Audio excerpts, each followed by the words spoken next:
The mayor of Tacoma, Washington, has called for the police officers involved in the death of an African American man in March to be fired and prosecuted after cell phone footage surfaced of him being beaten while lying on the ground. Victoria Woodards, the mayor, said the video made her even more angered and disappointed about the death of Manuel Ellis, 33, who died in police custody of respiratory arrest on 3 March after calling out, "I can't breathe." She instructed the Pierce County Sheriff to review the actions taken by the officers on the scene. The officers who committed this crime should be fired and prosecuted to the full extent of the law, said Woodards in a late-night press conference on Thursday after the video was released. The video, captured by a woman whose name has not been released, appears to show two officers repeatedly punching a man lying on the ground.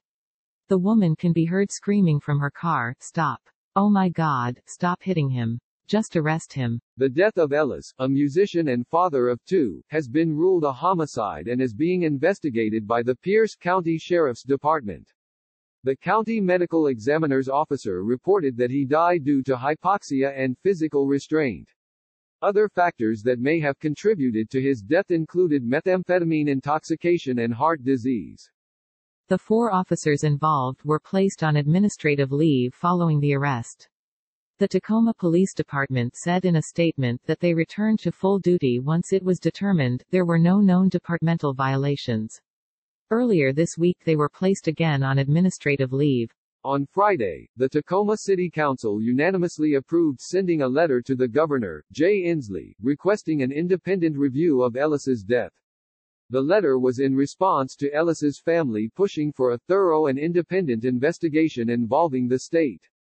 During the council meeting, Woodards also highlighted the need for the system to change, referencing the fact that she and the governor would look into establishing an independent review process for every officer-involved death in Washington.